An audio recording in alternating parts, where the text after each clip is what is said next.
Here we go, game number 3 between OGS, MC, and Moon. We can see right now in the upper right corner we do have Moon as our red Zerg player, and in the bottom right here is OGS MC as the blue Protoss. So this time we're on Tal'Dar Maltar, and once more this is game number 3 in this best of 3 series, of course tying us up at 1-1 between Moon and MC. MC ended up taking last game after one really big botched attempt at an attack from Moon, not doing much damage and having to deal with a Void Ray with no anti-air and that initial aggression of Speedlings and Roaches, and then on top of that, counter aggression from MC's Void Rays. Taking out that third expansion of Moon is what sent Moon so devastatingly far behind that he really just couldn't recover at all. An eventual push to try to even and tilt the scales back in his favor got completely nullified by some Force Fields and some Colossus. So there you go, that was a quick recap of last game. Here we are in game number 3. This one is for all the marbles now. MC right now moving out and actually going to be scouting Moon's base immediately. So right into Moon's base, and there we go. There's the creep, and oh yes, welcome home, my friend. Welcome home. Your scout has been successful. Let's take a look at precisely what Moon is going to do. You know, I almost expect him on this map to have gone for something like a 15 hatch, a very fast expansion.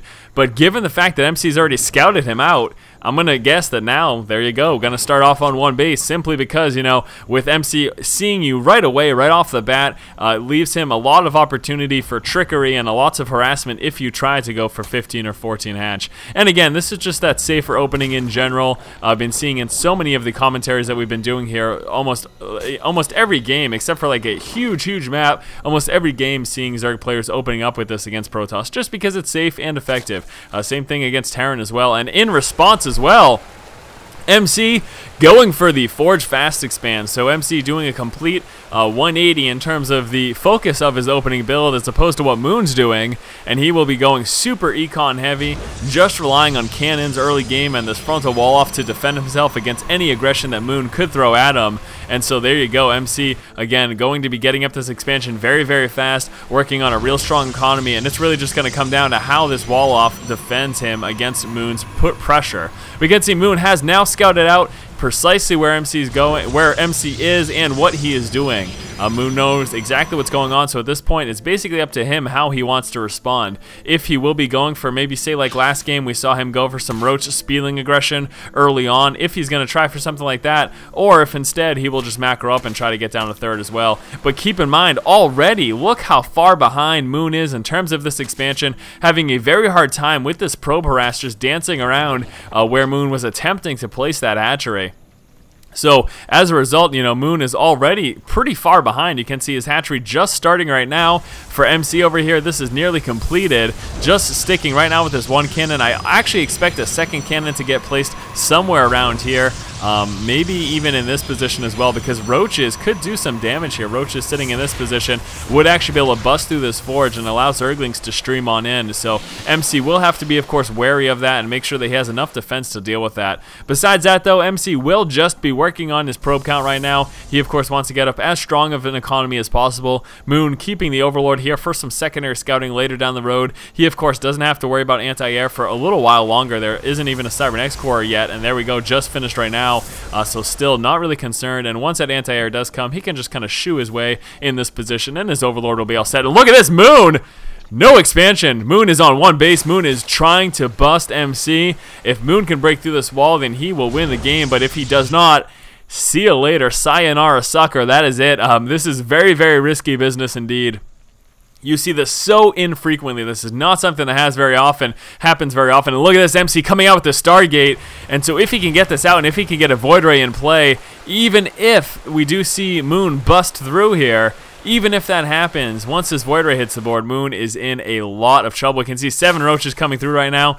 We have a total of 7 in play right now. There's 6 in play right now, 4 more coming out, so there will be 10 Roaches, Zerglings coming through, and they are Speedlings as well. So I expect to see this initial strong Roach push, and then follow it up with a ton of Speedlings trying to stream on in the main base. But still, look at this, Stargate here in play, and Moon really needs to capitalize on the fact that right now MC doesn't have a lot, but if he waits too much longer, and this Stargate can get that first Void Ray out, well then MC is just going to be sitting pretty. And here we go, Void Ray's coming on out right now. At the same time, here comes that push, and as we can see, being very active early game with these speedlings, trying to get map control and stop any probes from scouting the fact that this push is coming. I would expect maybe an additional cannon or even two from MC if he spotted this, but he of course has not spotted it. And here we go, here it comes right now.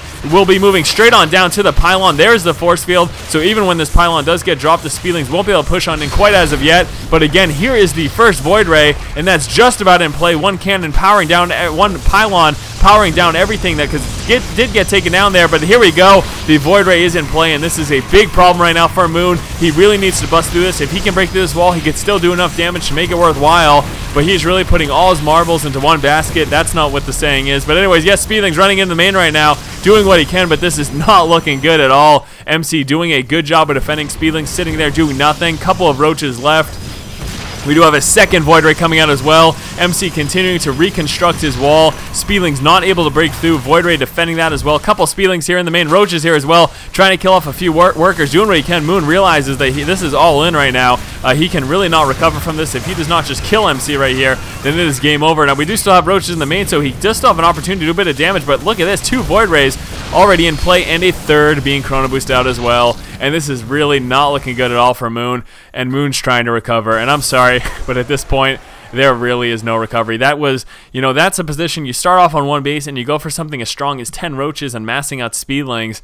If you do not break your opponent's back with that, then it is game over. MC has successfully defended himself. Let's take a quick look at the units lost tab. We can see, of course, look at how far behind Moon is in that. And on top of that, to cap it all off, we have 2 Void Rays moving across the board that right now Moon really can't deal with. Yes, he does have 2 queens in play and a third coming, but he will be losing this hatchery, and there's really not much he can do in response, trying to come down with these queens in time. But look at these Void Rays are going to be fully powered up, and I expect them to target down this one with more energy so the one with lower energy actually can't transfuse the other one, and this is not looking good. So is he going to actually do it? No, he's not. So he's target firing down that one. That will allow one transfuse, but actually Moon not even bothering.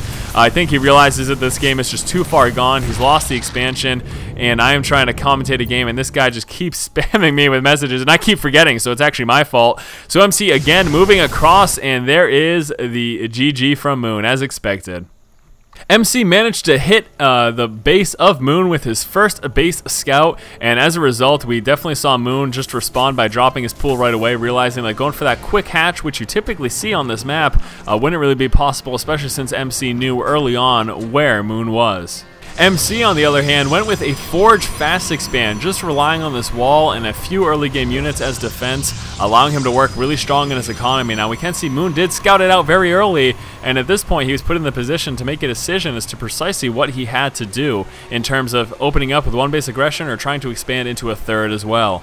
Simply trying to get up as natural proved to be a little difficult because we did see some probe harass delaying the drop of that hatchery from Moon, and that set him back a little bit later to when he would typically like to drop it, and I'm sure that was certainly frustrating for him. Moon then decided, however, seeing that Forge Fast Expand, that he wanted to go with some one base Roach Speedling aggression and try to take out MC early on. You can see here canceling his hatchery, and then back here inside of his main we see that metabolic boost coming through, and this is the Roach Warren there, so he was going to be going for an all-in, super strong, early aggressive push.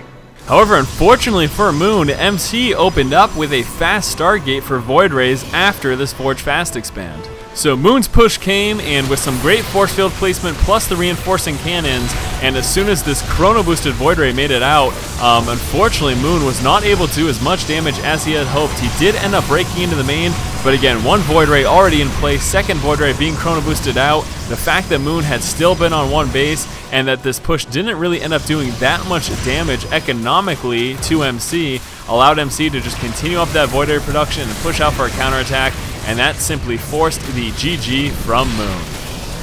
There you go, guys. That was it in game number 3 in this best of 3 series between Moon and MC. Looks like MC did come out on top. This was definitely an interesting third game, I'd have to say. Hopefully you guys enjoyed the series. If you like these commentaries and if you enjoy the things that we're doing here, please do go ahead and subscribe to our channel. We do StarCraft 2 commentaries, also do some strategy-focused videos 3 days a week, and, of course, Diablo 3 coverage. So as always, guys, thank you so much for watching the content. If you like it, please go ahead and subscribe, and as always, keep watching and keep owning.